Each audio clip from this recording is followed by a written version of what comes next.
සංජු අංජු මංජු පහට තුනට දෙක අනුපාතයට ලාභ බෙදා ගන්නා සිල්ලර වෙළඳ ව්‍යාපාරයක හවුල්කරුවෝය. 2025 3:31 මංජු හවුල් ව්‍යාපාරයෙන් විශ්‍රාම යාමට තීරණය කරය. සංජු අංජු තවදුරටත් ලාභ සමසමව බෙදා ගනිමින් පවත්වාගෙන යාමට එකඟ විය. පහත කොන්දේසි විය. හරි බලන්න. ඔයාලා මේවා කොහේ හරි රූල් කරගන්න ගිනුම් කාලච්ඡේදය ගාන කියවන්න කලින් ඒක ගැන අදහසක් තියාගන්න. එතකොට ලේසි වැඩේ. ගිනුම් කාලච්ඡේදය ළමයි එන්නේ මේකේ 3:31 25 3:31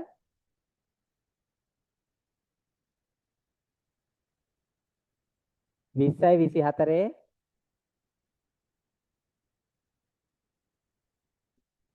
4යි 1 4යි 1 ඉඳලා 3:31 දක්වා තමයි ගිනුම් කාලච්ඡේදය.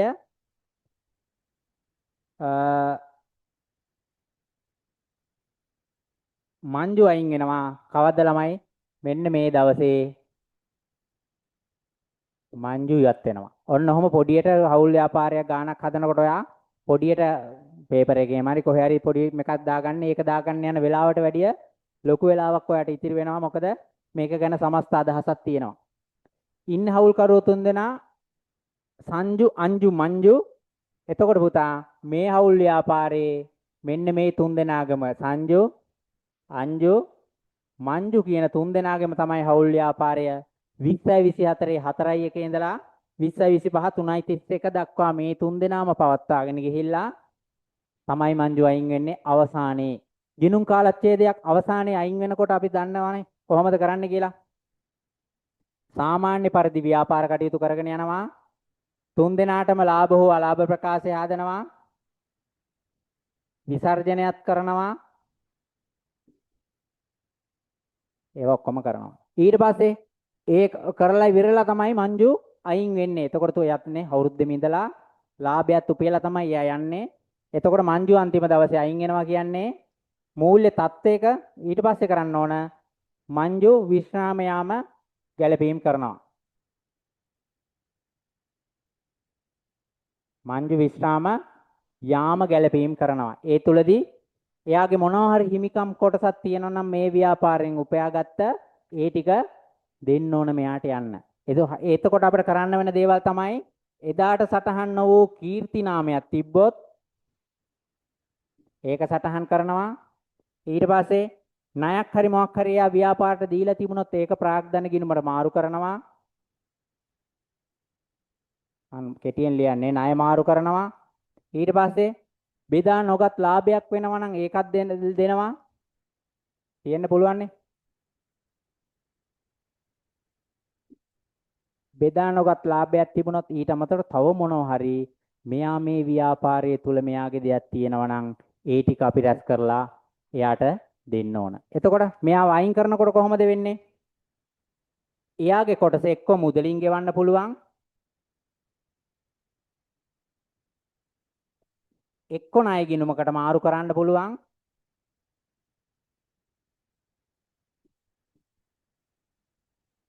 එහෙම නැත්නම් මේ දෙකම කොටස් විදියට භාගයට කරන්න පුළුවන්. හරි. මේ ගානේ කොහොමද වෙන්නේ කියලා අපි බලමු. පහට තුනට දෙක අනුපාතයට තමයි පවත්වාගෙන යන්නේ. ලාභ ඊට පස්සේ යා ගියාට පස්සේ සමසමව බෙදාගන්නේ. එහෙමයි වෙන්නේ. බලමු. එහෙම වුණොත් අපි ගැළපිලි ටික කරන්න කලින් අවශ්‍ය වන්නේ කියන්නේ මොනවද කියලා ඉල්ලන්නේ බලමු. ඒ ටිකට අනුව රූල් කරගමු. ලාභ හෝ අලාභ ප්‍රකාශයයි විසර්ජන ප්‍රකාශයයි ප්‍රාග්ධන හා ජංගම ගිණුම් මූල්‍ය තත්ත්ව ප්‍රකාශනය. හරි ඒ ටික රූල් කරගන්න දැන්. අග්ගල් රූල් කරගන්න.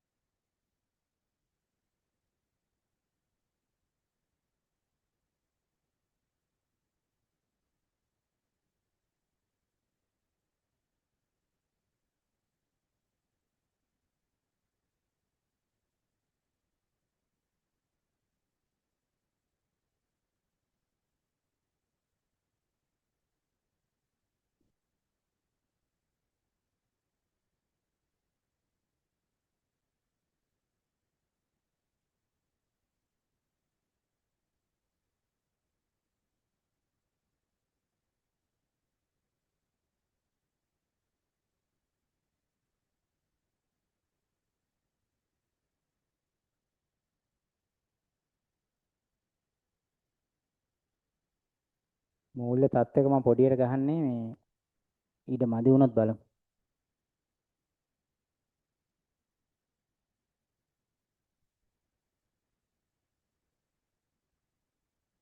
ප්‍රාග්ධන කිනුත් ජංගන කිනුත් මම කියනවා ඔයාලා ඒවා රූල් කරගෙන තියාගන්න හරියට බලන්න නැත්නම් අන්තිමට ගන්න බැලන්ස් වෙන එක නැහැ.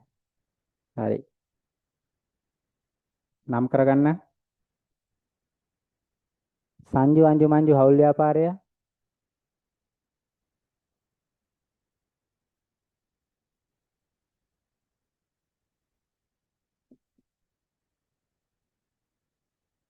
ව්‍යාපාරය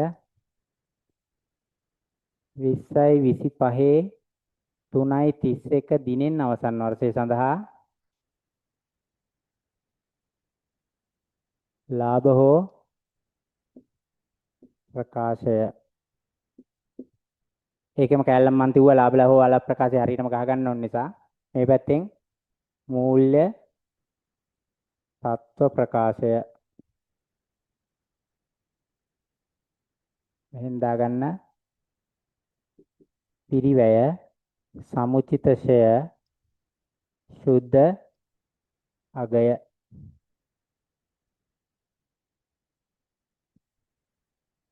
හරි පේනවා ඇතිව. ඊට පස්සේ හරි ගාන කියවන් යන් රූල් කරන්න ඕනේ ඒවා මොනවද අහන්න.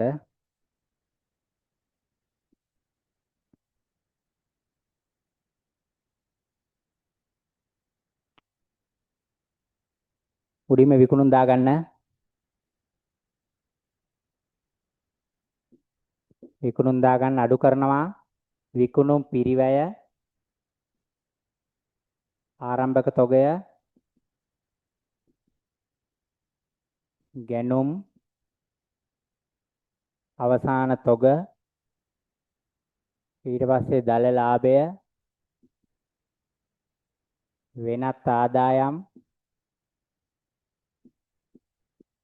වෙනත් ආදායම් තියෙනවා. ඊට පස්සේ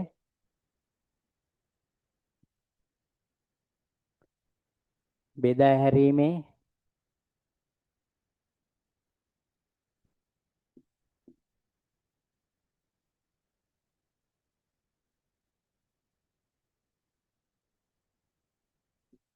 පරිපාලන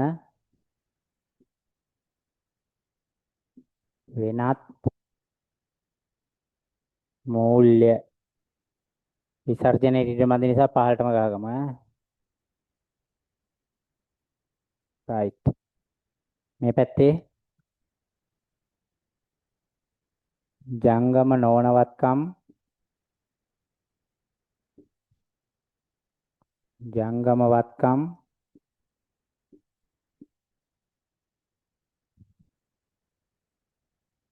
හිමිකම් යටතේ මංජු යනවනේ ප්‍රාග්ධන ගිණුම් සංජු අංජු ජංගම සංජු අංජු ජංගම නොවන වත්කම්.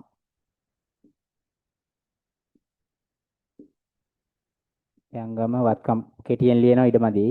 හරි. රූල් කරගත්තා. ඔයාලා ප්‍රාග්ධන ගිණුමකුයි ජංගම ගිණුමකුත් ගහගන්න. එතකොට එකපාරම දැන් මම මොකද මේ දෙක හදන්නේ නැති නිසා ඔයාගෙන් තමයි උත්තර ඕන වෙන්නේ. හරියට හදන්නේ ඒක පැහැදිලිව.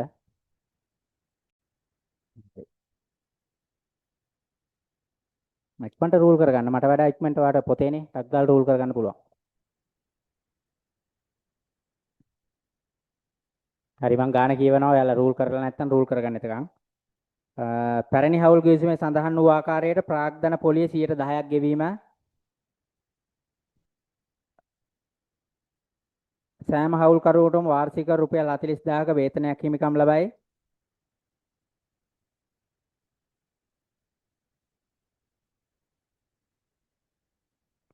ප්‍රාග්ධන ගිණුම් ජංගම ගිණුම් තියෙනවා. ඉඩම් ගොඩනැගිලි ඉඩම් හා ගොඩනැගිලි තියෙනවා. මෝටර රථ තියෙනවා. ලී බඩු තියෙනවා. පිරිවැයට ඒ වගේ සමුච්චිත ෂය තියෙනවා. ආරම්භක තොගයක් තියෙනවා. විකුණුම් ගැනුම් මෙහෙයුම් වියදම් වේතන ගෙවල් කුලී හා පරිපණන් ණය හිමියෝ ණය ගැතියෝ ඉන්නවා. ස්ථාවර තැන්පතුවක් තියෙනවා ළමයි. ගැනිලි තියෙනවා. මුදල් තියෙනවා. හරිනේ. පහත සඳහන් අමතර තොරතුරු ඔබට දී ඇත. ඔයාලා ගානට ප්‍රවේශයක් ගන්න අපි සමස්ත ගාන ගැන අදහසක් තියෙනවනේ. ඒක නිසා ප්‍රාග්ධන ගිනුම් ජංගම ගිනුම් ශේෂ බැර ශේෂ තියෙන්නේ 3 දෙනාගෙම 4යි 1 දිනට ආරම්භක දිනට ඒවා ගිනුම් වලට බැර කරන්න. ප්‍රාග්ධන ගිනුම් බැර කරන්න. ප්‍රාග්ධන ගිනුම් වලට බැර කරන්න සංජු අංජු මංජු ජංගම ගිනුමුත් ශේෂය කියලා බැර කරන්න. ජංගම ගිනුම් වලටත් ඔහොම හදන්න.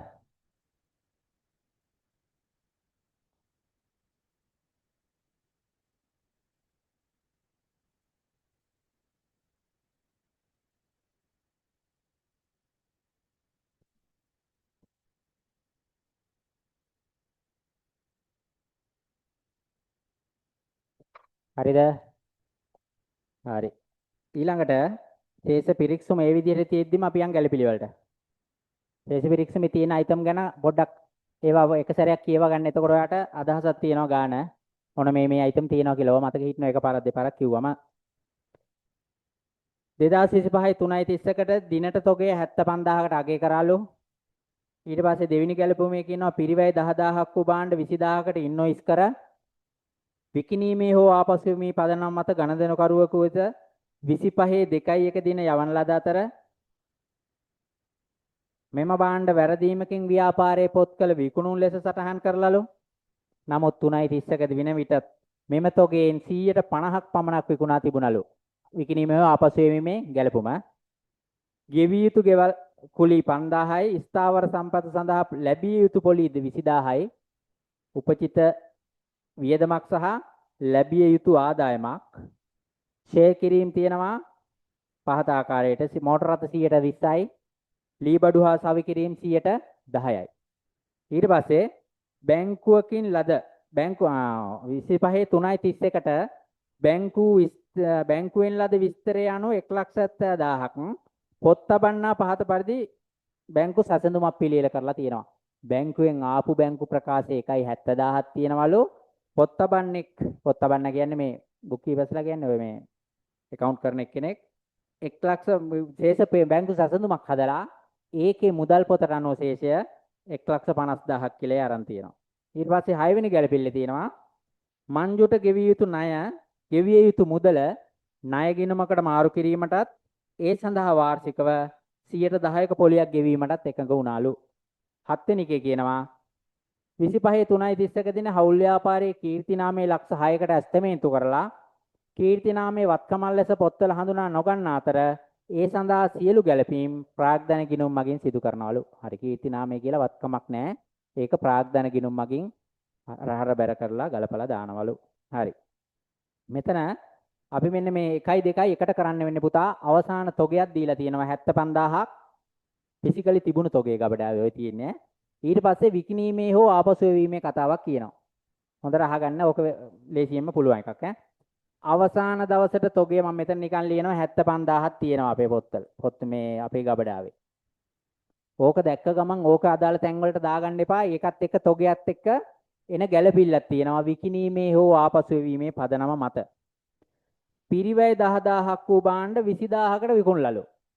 විකිණීමේ හෝ ආපසු වීම පදනම් මත 20000ක භාණ්ඩ 10000ක පිරිවැය වෙච්ච භාණ්ඩ 20000කට යවලා 20000කට යවලා ඉවර වෙලා ඒවා යවන අවස්ථාවේදී විකුණුම් ලෙස සටහන් වෙලා නේ විකුණුම් ලෙස සටහන් වෙලා කියන්නේ ওই 20000 කොහොමද සටහන් වෙන්නේ නැත්තේ ණය ගැතිහර විකුණුම් බැර හරිනේ ණයට විකුණුම් විදියට තමයි සටහන් වෙන්නේ ඕක ණය ගැතිහර විකුණුම් බැර විදිය සටහන් කරලා තමයි යවලා තියෙන්නේ මේ ටික ඔක්කොම පුතා විකුණුනා නම් අපිට කිසි ගැළපිල්ලක් කරන්න දෙයක් නැහැ යවන මොහොතේ විකුණුම් විදියට ණයට විකුණුම් විදියට දාලා යවලා කාපි ගිනුම් හදන දවස වෙනකොට මේ ටික විකිනිලත් නම් තියෙන්නේ අපිට ඒකට අදාළ ගැළපීමක් කරන්න නැහැ. හැබැයි මෙතන කියනවා ඒ වගේ 150යිලු විකුණුනේ නේ ඒ වගේ 150යිලු විකුණුනේ මම ඒවට ටී ගිනුම් ගහන්න නැතුව ඔයාලට කියලා දෙන්නම් යවන මොහොතේ ණය ගැති හර 20000යි විකුණුම් බැර 20000යි කරලා තියෙන්නේ මෙයා. හැබැයි පුතා මේකෙන් භාගයක් තාම විකිල්ලා නැහැ. එහෙනම් අපේ පොත්වල මේක විකුණුම් විදිහට භාගයක් තියන් ඉන්න තව භාගයක් විකුණුම් විදිහට සටහන් වෙච්ච එක මොනා කරන්න ඕනද? අයින් කරන්න ඕන. අපේ විකිල්ලා නැහැ මේවා තාම.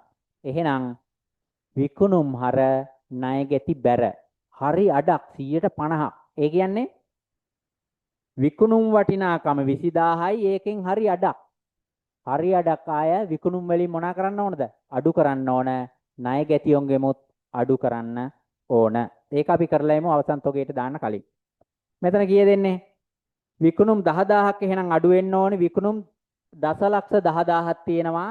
විකුණුම් දාගන්න පුතා ලක්ෂ 10යි කියලා. ලක්ෂ 10යි කියලා දාගන්න. ලක්ෂ 10යි 1.6යි මේක පේනවද දන්නේ නැහැ. ලක්ෂ 10යි 10000ක් අඩු කරා. ආයේකේ අනිත් මේක තමයි ණය ගැතියෝ බැර වෙනවා. යා අඩු වෙන්න එපයි. 10000ක් බලන්න ණය ගැතියෝ කීයක් ඉන්නවද කියලා. ණය ගැතියෝ ඉන්නවා ලක්ෂයක්. එහෙනම් පුතා ණය ගැතියෝ වෙන්න ඕනි 90000ක්. ජංගම වත්කම් වල ණය ගැති කියලා දෙවෙනි කොලම් එකේ දාගන්න 90000ක්. මේක අපිට දහස් වලින් හදන්න පුළුවන් වෙයි නේද ළමයි? ඒක දහස් වලින් හදමු. විකුණුම් එතකොට 1000යි ණය ගැතියෝ 90ක් වෙනවා ගැලපුවාට පස්සේ. ඔන්න විකුණුම් විදියට සටහන් වුණා. ඒක ආපහු 150ක් රිවර්ස් කරා. ඒ සටහන් වෙච්ච එක වැරදි. මොකද ඒක තමයි විකිල්ල නැල්ලු. විකුණුම් වටිනාකම විකුණුම් ප්‍රමාණය නොවික්ක ප්‍රමාණය අඩු කරා වගේම ඒ නොවික්ක බඩු වල පිරිවැය මොකට එකතු වෙන්න ඕනද? අවසාන තොගයට එකතු වෙන්න ඕන. අවසන් තොගය 75000ක් තියෙනවා. 10000ක පිරිවැය භාණ්ඩය ඇව්වේ එකෙන් භාගයලු විකුණන්නේ. ඒ කියන්නේ භාගයක් ආයේ අපේ ගබඩාවට එන්න ඕන. නැත්නම් අපට අයිති. එතකොට පුතා 5000ක් අවසන් පිරිවැයට එකතු වෙන්න ඕන. අවසන් තොගය කියලා. අවසන් තොගය කීයක් තියෙනවද? 75000ක් තියෙනවා. අවසන් තොගය එතකොට අර එකතු වෙන 5000ත් එක්ක අවසන් තොගය 80ක් වෙන්න ඕනේ. 80ක් වෙන්න ඕන. ඒක අඩු කරලා පෙන්නන්න. එතකොට මෙතන තොගය කියලා ජංගම වත්කම් වල 80ක් දාගන්න. ඔච්චරයි. ඔන්න ගැළපිලි දෙකක් එකපාරම ඉවර කරා. හරිනේ? හරි. ඊළඟට 3 ඒක හරි ලේසි. ගෙවිය යුතු ගෙවල් කුලී 5000යි. ඒක කරලා එමුකෝ. ගෙවිය යුතු ගෙවල් කුලී. ගෙවල් කුලී ගෙවලා තියෙනවා ශේෂ පරික්ෂුමේ තියෙනවා 10000ක්. ගෙවන්න තියනවලු තව පුතා 5000ක්. ඒවා හරි ලේසි. ගෙවල් කුලී පරිපාලන වියදම් යටතේ දාගන්න. ගෙවල් කුලී හා වරිපනම්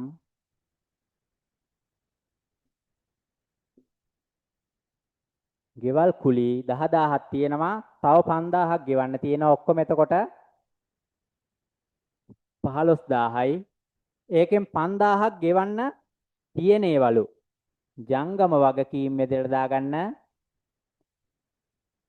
ගෙවිය යුතු ගෙවල් කුලී කියලා 5000ක් 5ක්.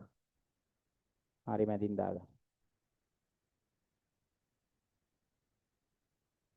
ඉවරයි. දෙකක් ඉවරයි ඈ ගැළපිලි. ඒකේ තව එකක් තියෙනවා ඈ ඒකම. ස්ථාවර තැන්පතු සඳහා ලැබිය යුතු පොලි 20000යි.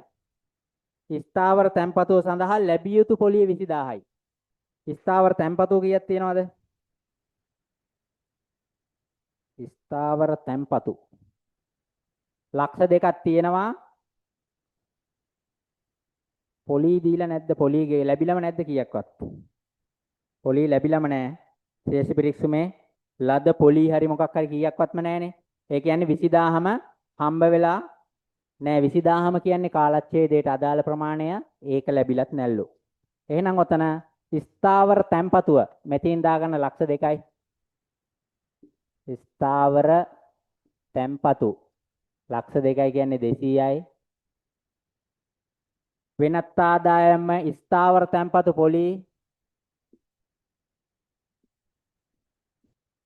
පොලි කියලා දෙවෙනි කොලම් එකේ එක දාගන්න 20යි. ඒ වගේ මේක අප ලැබිය යුතු එකක්. ලැබිය යුතු ස්ථාවර තැන්පතු පොලි 20යි කියලා දාගන්න වත්කමක් විදිහට අපට ලැබෙන්න ඕන. පැහැදිලිද? ගැළපිලි 3ක් ඉවරයි.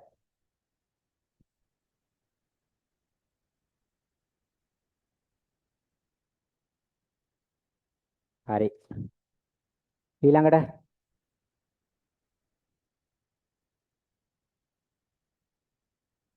4 පිරිවැය මත සේවෙන් කිරීම පහත අනුපාතයට කළ යුතුයි. පිරිවැය මත සේවෙන් කරන්න. පිරිවැය මත සේවෙන් කරන්න. ඔය ටික ලියන් යමු. පිරිවැය ස්ථාවරවත්කම ඉවත් කිරීම අම්මකුත් නැහැනේ ගානේ. පිරිවැය මත සේ කරන්නලු මෝටර රථයි ලී බඩු හා සව කිරීමයි. ඉඩම් හා ගොඩනැගිලි මෝටර රථ ලී බඩු. ලියා ගන්න ජංගම නොවන වත්කම් මැරතේ ඉඩම් හා ගොඩනැගිලි මෝටර රථ ලී බඩු. ලී බඩු පිරිවැය දාගෙන ඉන්න. පිරිවැය වා මේකෙන් ගන්නකොට ශේෂ පිරික්සුමෙන් අන් ටිකයක් දාලා ගන්න. ආයෙත් කොට ඩබල් කරන්න ඕනේ නැහැ. 600යි 500යි 200යි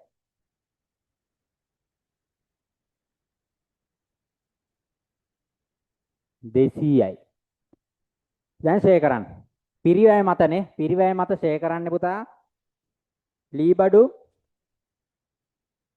පිරිවැය මත ලී මෝටර රථ 20යි. මෝටර රථ 120යි. මෝටර රථ 120යි කියන්නේ මෝටර රථ පිරිවැය 500ක් තියෙනවා. 500න් 120ක් කියන්නේ 100යි. මෝටර රථ 100යි. බෙදා හැරීමේ වියදම් දාගන්න රථ 100 පළවෙනි කොලම් එකේ 100යි. ඒ එක්කම සමුච්චිතයක් දාගෙන යන්න මේක නෑ ෂේ වෙන්නේ. ඒක නිසා 600ම තමයි. මෝටර රථ මේ වෙනකොට ෂේ වෙලා තියෙනවා කීයක්ද මෝටර රථ? සමුච්චිත ෂේ ගිණුමේ කීයක් තියෙනවද? 100ක් තියෙනවා. තව 100ක් ෂේ වෙනවා 200යි. ඊට පස්සේ ලී බඩු 110යි. ලී බඩු 110යි. 200ක් තියෙනවා. 110ක් ෂේ වෙනවා කියන්නේ 20යි. ලී බඩු ෂේ 20යි. මෙතනින් දාගන්න ලී බඩු ෂේ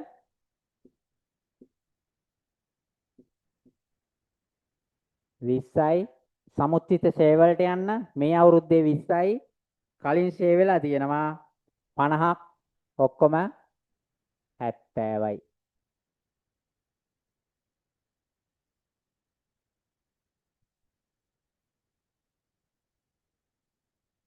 හරි දාගන්න.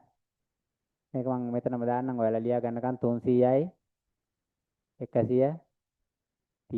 පස්සේ එකතු කරගමු. මං ගාව කැල්ල යන්න නෑද? හරි. ෂේ ටික පැහැදිලිනේ?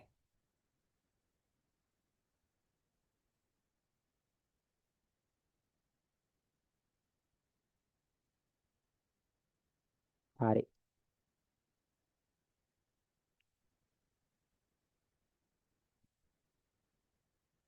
ඔයාට මේ ගානේ පුතා පොඩි හරි ගැටලුවකට තියෙනවා නම් එන්නේ මෙන්න මේ බැංකු සැසඳුම කියලා පොඩි කෑල්ලක් මේකට ඇඩ් කරලා දීලා තියෙනවා මෙයා.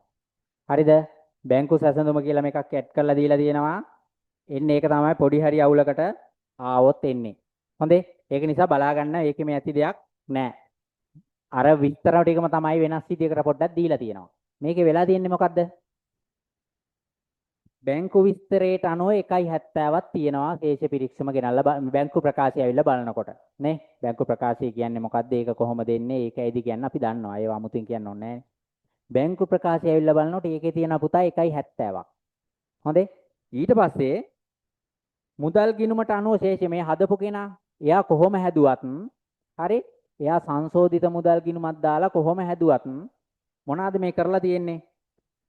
නිෂ්කාසනයේ නොවුත් කියන්නේ නිකුත් කළ නමුත් ඉදිරිපත් නොවූ චෙකුත් තියෙනවා.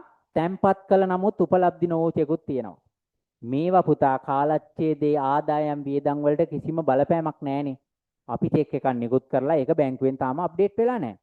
ඒ ප්‍රශ්නේනේ. එතකොට ඒවා මේ මූල්‍ය ප්‍රකාශන වලට කොහෙටවත් එනවද? එන්නේ නැහැ.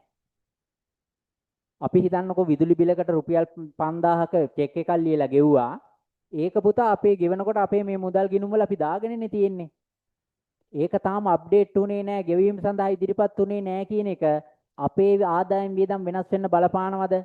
නැහැ. කාල වෙනස්කම් දෙක බලපාන්නේ නැත. පැහැදිලිද? ඒවා හැම දාන්න එපා කොහෙවත්. හරි? ඒක චෙක් එකක් වැරදිලා මේ මෙහෙම දෙයක් එහෙම මොකුත් නෙවෙයි කියන්නේ. අපි වියදමකට හෝ ආදායමකට අපිට ලැබෙන්න ඕන එකක් ගෙවප එකක් හරබැර වෙන්න ඕන එකක් බැංකුවට යවලා බැංකුවේ ශේෂය තාම හරියට කරගෙන නැහැ. එතකොට ඒවා ඉන්නේ නැහැ. හැබැයි මේකේ තියෙනවා බැංකු ගාස්තු 5000ක් වෙනසට හේතුනේ. මෙයා මේ දාලා තියෙන්නේ මේකේ වෙනසට හේතු බැංකු ගාස්තු 5000ක් තියෙනවලු. නේ?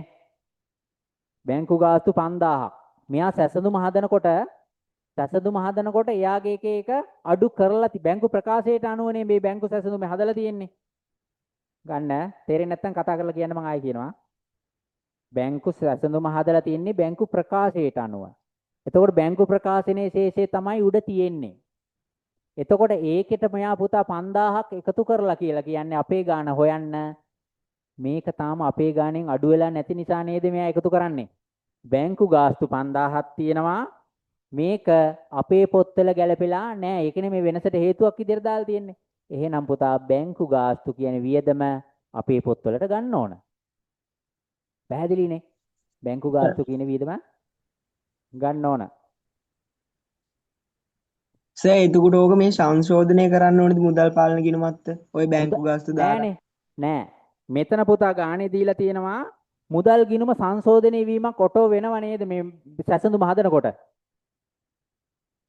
මෙයා සැසඳුම හදන්න අරගෙන තියෙන්නේ මේ කාල වෙනස්කම් ටික විතරක් නෙවෙයි මුදල් ගිණුමේ සටහන් වෙච්ච නැති ඒවත් අඩු වැඩි කරලා නේද? එතකොට මේ 1.50 කියලා කියන්නේ බැංකු ගාස්තු අපේ මේ පොත්වල තියෙන ගාණ නේද?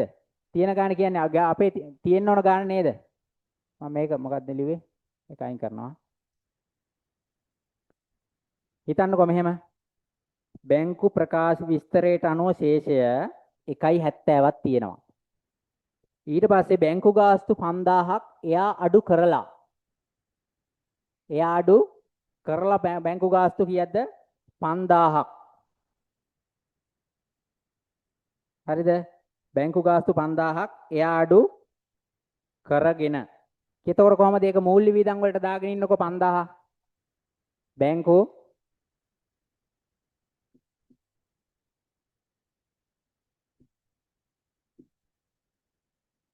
බැංකු ගාස්තු 5000 දැම්මා. ඒක අපේ මේකට අදාළ වියදමක් කියලා තේරෙනවනේ. බැංකු ගාස්තු 5000. හරි. ඊට පස්සේ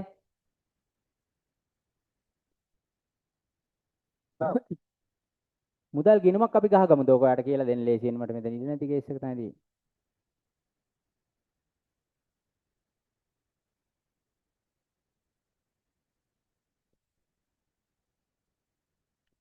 බැංකු ගාස්තු 5000ක් තියෙනවා.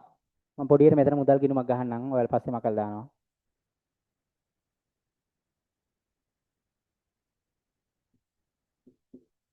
හරි. අපේ පොත් මෙහෙමයි. සැසඳුමේදී ඔක වෙන්නේ මෙහෙම. අපේ පොත්වල මුදල් ගිණුම කීයක් තියෙනවද මේ වෙනකොට අපේ ගිණුම් වල? අපේ ගිණුමේ කීයක් තියෙනවද මුදල් ගිණුම ශේෂය?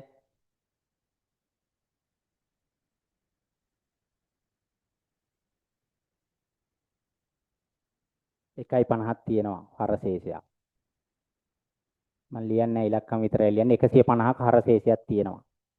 එතකොට පුතා මේකේ වෙලා තියෙන්නේ මෙයා සැසඳුමක් හදලා තියෙන එක්කෙනා. යා සැසඳුමේදී වෙනසට හේතු පෙන්නනවා මිසක් හොඳේ අපේ මුදල් ගිණුම සංශෝධනය කරලා තියෙනවද? අපි මේ මුදල් ගිණුම සංශෝධනය කරන්නේ නැතුව මෙයා හදපු කෙනා සාමාන්‍යයෙන් කරන්නේ මුදල් ගිණුමක ආරම්භක ශේෂය දාලා ඒක සංශෝධනය කරලා ඉවර වෙලා සැසඳුම හදනවා. එහෙම හැදුවා නම් ඔය මේ බැංකු සැසඳුමේ බැංකු ගාස්තු සමනක් තියෙන.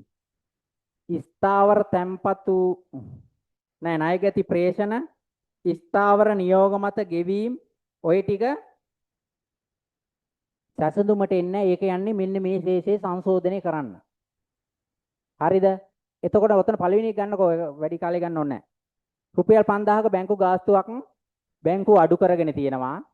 එහෙම අඩු කරගෙන තියෙනවා කියන්න අපට තොරතුරු දුන්න හැටි තමයි ඔය බැංකු සැසඳුම. නේ? එතකොට අපේ තියෙන 150යි ඒ බැංකු ගාස්තු 5000 අපේ පොත්වල සටහන් වෙලා නැහැනේ පුතා. එතකොට 5000ක් යනවා මූල්‍ය වියදම් වලට හර වෙන්න ඕන. බැංකු ගාස්තු ගිණුම හර මුදල් ගිණුම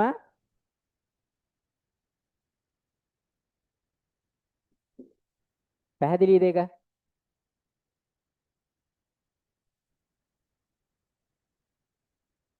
ඔන්න බැර වුණා.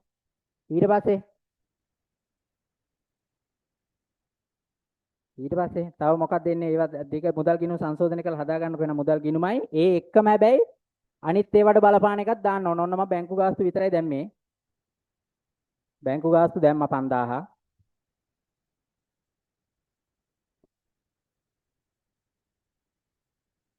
හරි. ඒක දැම්මා. මම මේක පෙර වැඩක් ගහගන්න පොඩි මුදල් ගිණුමක් ගහගන්න එනවා. දෙවෙනි එක මම ඔයාලා කරනවා ඇති කියලා හිතනවා ගැටලුවක් වුණොත් මට කියන්න. 2 නිෂ්කාසනයේ නොවූ තැන්පත් අදාළද? හරි. ඒ කියන්නේ අපි තැන්පත් කරලා තාම බැංකුව අප්ඩේට් කරගෙන නැහැ. අපිට අදාළද මුදල් ගිණුම අඩු වැඩි කරන්න ඕනද පුතා? ඒක නෑ. ඒක ඊළඟ දවසේ වෙයි. එතකොට ඉවරයි. ඒක සැසඳුම එකක්. අපි මෙතනින් ගන්න ඕනි අපිට මගහැරිච්ච සංශෝධන මුදල් ගිණුමට අපි ගන්න වෙනදට අන්න ඒ ටික අදාළ එන්ට්‍රීස් ටික දා ගන්න ඕන අදාළ තැන් වලට. එතකොට ඒක ගන්න එපා හොඳේ. හරි. ඊට පස්සේ ස්ථාවර නියෝග දුරකථන බිලක් ගෙවලා 10000ක. දිත්ත සටහන දුරකථන හර මුදල් ගිණුම බැර වෙනවා 10යි දුරකථන කියලා. දුරකථන කියලා හරි වෙනවා. මෙතනින් මම උඩින් ලියනවා දුරකථන මේකේ තියෙනවද ගානේ තව නෑනේ.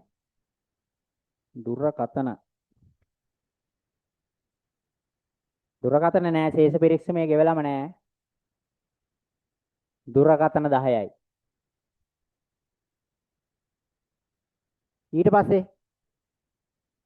ඊට පස්සේ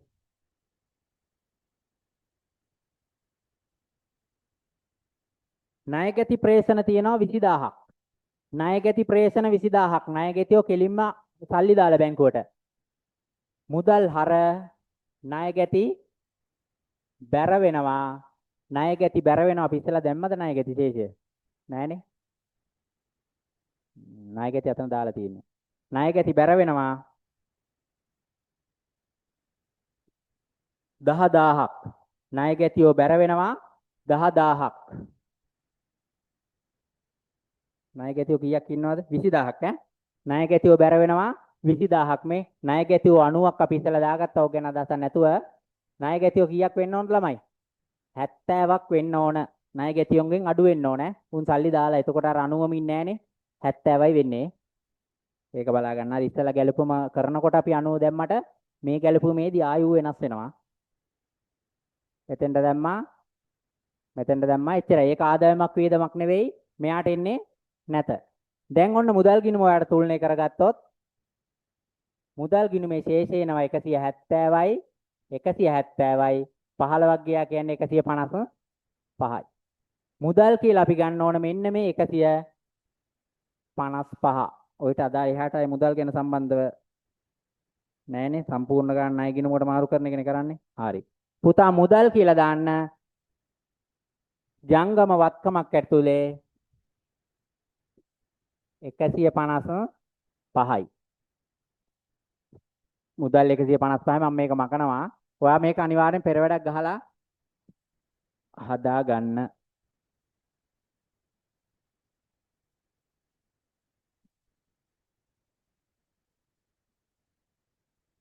හරි. ඔච්චරයි. ඒක තේරුණාද ළමයි? ආයි කියලා දෙන්න ඕනද? කවුරු හරි කතා කරන්නකෝ.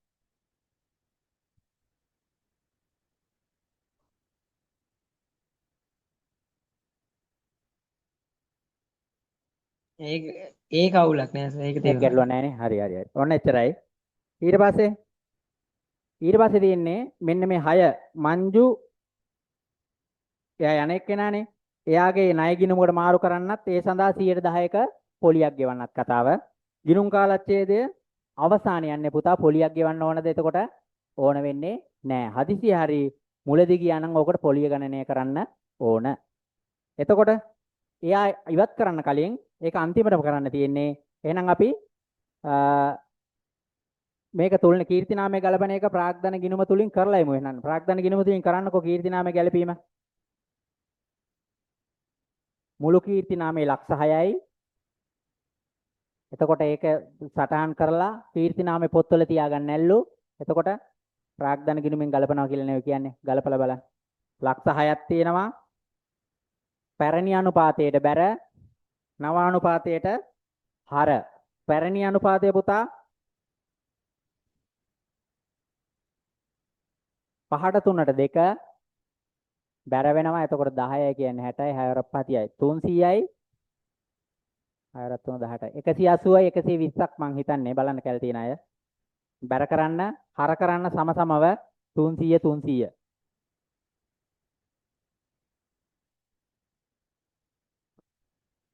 හරි. එච්චරයි. දැන් ශේෂ පරීක්ෂමේ තියෙන අයිටම් ටික දාගම මොනවා හරි මඟ හැරිලා තිබුණොත් ඔයා හදනකොට මට කියන්න. අපි ඔක්කොම දැම්මා මං ගාන පැහැදිලි කරන නිසා සමහරට මොනවා හරි මඟ හැරුණා නම් කියන්න.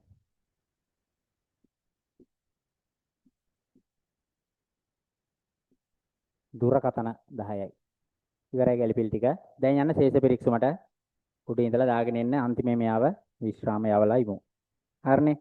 ප්‍රාග්ධන ගිණුම් ජංගම ගිණුම් දාලා තියෙනවා මුලදීම දැම්මා. ඉඩම් ගොඩනැගිලි ලීබඩු පිරිවැය දැම්මා. සමුච්චිත සේ දැම්මා. ගැටලුවක් නැහැ. ආරම්භක තොගය 50000යි. දාගෙන නැහැ. ආරම්භක තොගය දාගන්න 50යි. ආරම්භක තොගය 50යි.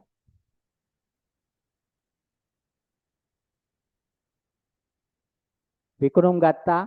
විකුණුම් වලින් 10ක් අඩු වෙනවා. එතකොට 1000යි විකුණුම්. ගැනුම් 4000යි 400යි.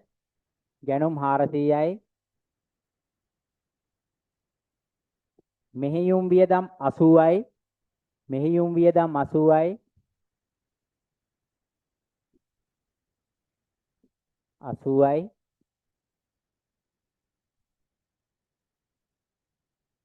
වේතන 100යි.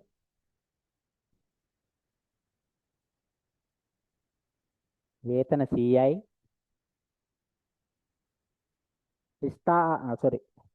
ගෙවල් කුලී ගත්තා. ණය හිමි දාගන්න 150ක්. 150යි ණය හිමි.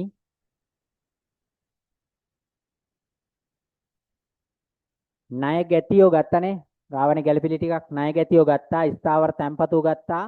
ගැනිලි සංජු අංජු මංජු ගිණුම් කාලච්ඡේදයේ ගැන්ලි කරලා තියෙනවා. ඒ ගැනිලි ටික ජංගම ගිණුමට මාරු කරන්න. ජංගම ගිණුම හර ගැන්ලි ගිණුම් බැර. එතකොට ජංගම ගිණුමට ඒ ටික හර වෙන්න ඕන. සංජු අංජු මංජු 20යි 10යි 10යි. මුදල් අපි ගත්තා. මුදල් ගත්තා. හරි. කැල් එක ඔයාලා ගත්තා තියෙනවා. මාත් හිතින් මොනවද කරන්න බලන්න. ලාභ හෝ අලාභ ප්‍රකාශයේ ඉඳලා තුලනය කරන්න. සුද්ධ ලාභය හොයාගන්න. විසර්ජනය කරන්න. තුන් දෙනාටම විසර්ජනය වෙන්න ඕනේ. ඇයි මෝ අන්තිම කාලේ ඌ අවුරුද්දක් වැඩ කියන්නේ හවුල්කරුවෙක් විදිහට ඉඳලා මේ අවුරුද්දේ සියලුම මේ ලාභයන් වලට ඔහුත් ලාභ හෝ අලාභ වලට හිමිකම් කියලා අන්තිමේ තමයි ඉවත් වෙන්නේ. එතකොට එයා මූල්‍ය ප්‍රකාශයට එන්නේ නැති ප්‍රශ්නේ විතරයි තියෙන්නේ. එයාගේ කොටස ප්‍රාග්ධන ගිණුමකට දාලා ණය ගිණුමකට මාරු කරලා ප්‍රාග්ධන ගිණුමයි ජංගම ගිණුමයි ක්ලෝස් කරලා දාන්න. මංජුට මං උඩින් ඉඳලා හදන් එනවා. ඔයත් හදන්න. 500යි.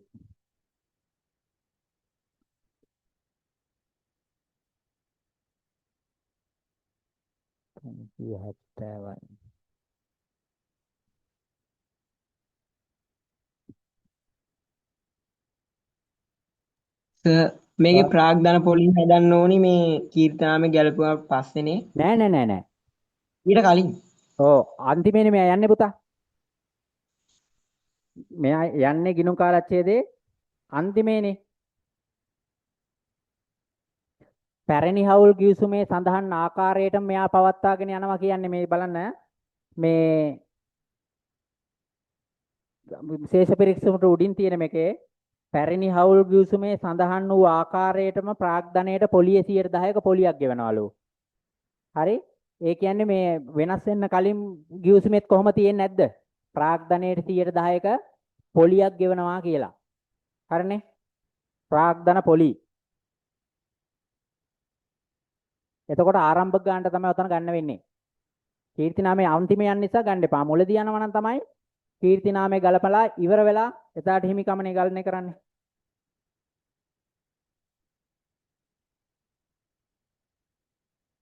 හරි. මම කල් කරගෙන යනවා ඔයාලා ගණන් කරන්න.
ළමයි කැල් කරලා ගාලා මට උත්තරේ කියන්න පොඩ්ඩක්.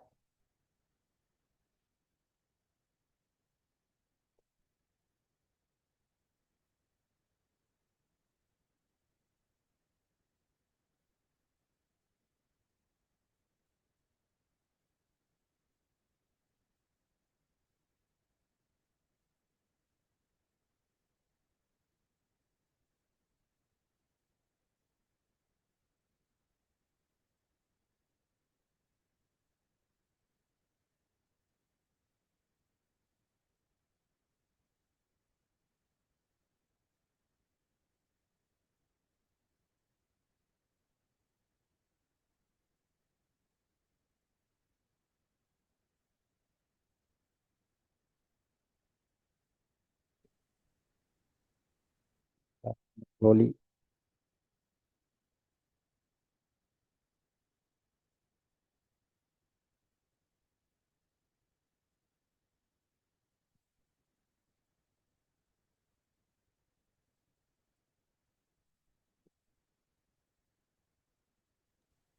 ද වියදම් වල එකතුව 360ක් එනවා. වේතන වල එකතුව වියදම් වල ඔක්කොම. වියදම් වල එකතුව 360ක් එනවා. ඔව්. මෙතන සටහන් වෙච්ච නැති මොකක් හරි තියනවද පුතා? නෑ ඔය ටික එකතු කරලා පස්සේ ආ ඔය ටික එකතු කරාන් පස්සේ තමයි 360ක් එනවා වියදම් වල එකතු ඔක්කොම. මෙතන 100යි. මට 330යි නේ ආවේ. මෙතන 225යි 5යි 230යි 100යි 330යි. මටත් 330යි ආවේ. 330 ඇත්තේ මේ වගේ මොකක් හරි බලන්න මෙතන අයිටමයක් වෙනස් වෙලාද බලන්න මේ විදිහට ආවොත් නම් මම මේ මුළු එකතු බලන්නේ මෙතන 100යි 15යි 20යි 35යි 45යි 145යි 80යි 225යි මේක 5යි 330 එන්නේ හරි හරි. මේකනේ මෙතන වාර්ෂිකව 40 බැගින් 3 දෙනාටමනේ සෑම හවුල් කරුවෙකුටම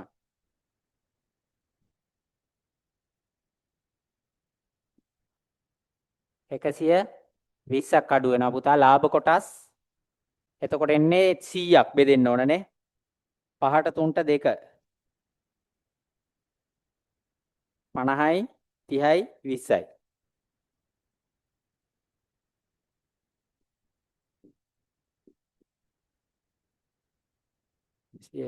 තුන්සිය 20යි ඕවා දාගන්න මේ ටික දැන් මම ඔතනින් එහාට මට හදන්න වෙන්නේ නැහැ ඔයාලගේ ඉන්න උත්තරේ තමයි දාන්න වෙන්නේ ප්‍රාග්ධන පොලි වේතන ලාභ කොටස් තුනම බැර කරන්න වෙන වෙනම දන්නවනේ ජංගම ගිණුමට අවුල් කරුවන්ගේ මොකද මංජු යනවා කියලා නෑ පුතා ගිණුම් කාලච්ඡේදී ඉවර වෙලා වැඩ ඔක්කොම කරලා ඉවරලා තමයි අසල යන්නේ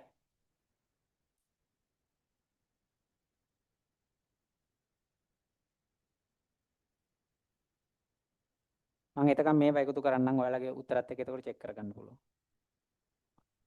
170යි 270යි 300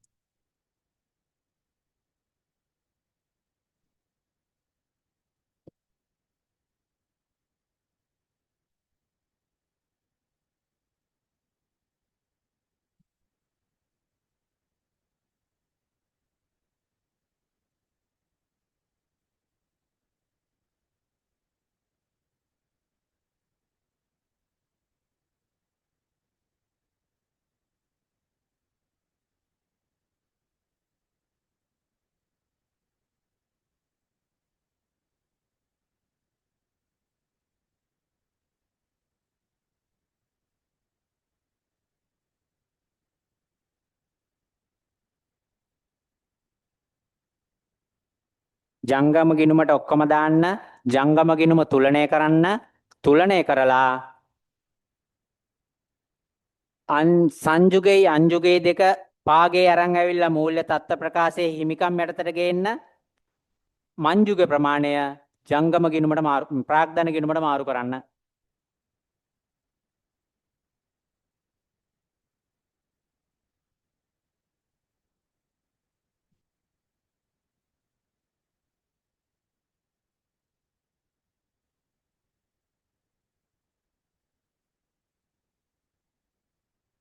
බැලන්ස් 1155ට 1155ට 1555ට හරි මෙතන පුතා එකතු කීයද කියන්නකො මට මේ වත්කම් තුනේ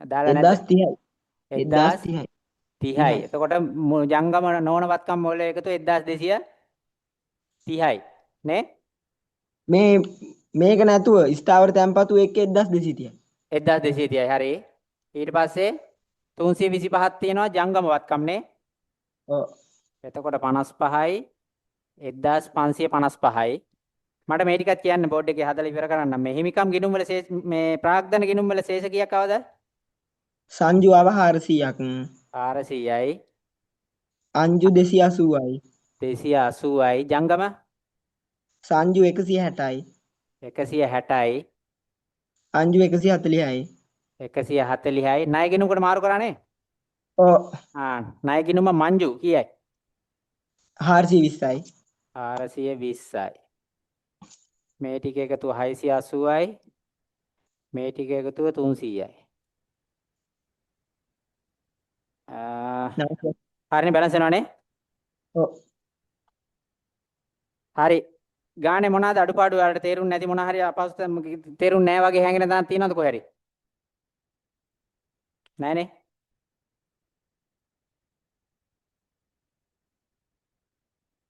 කො අනිත් අර ප්‍රකාශය විතරයි පොඩ්ඩක් තිබේ ඒක දැන් අවුලන්නේ මොකද්ද අර බැංකු සැසඳුම. බැංකු සැසඳුමනේ ඒකේ තියෙන මේ කතන්දරේ තේරුම් ගන්න.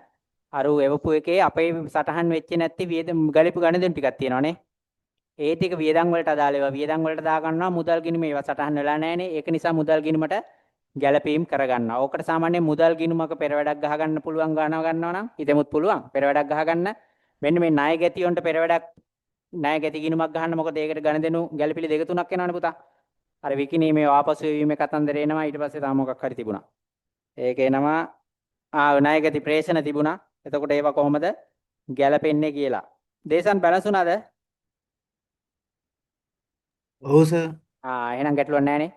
ඔන්න ඕක අද පොඩ්ඩක් කියලා දෙන්න ඕන උනේ නැත්නම් ඔයාලා වාර විභාගයට එනකමුත් හවුල් ව්‍යාපාර ඉවර නැහැ කියන මානසිකත්වෙන්නේ තියෙන ඔන්න හවුල් ව්‍යාපාර ඉවරයි.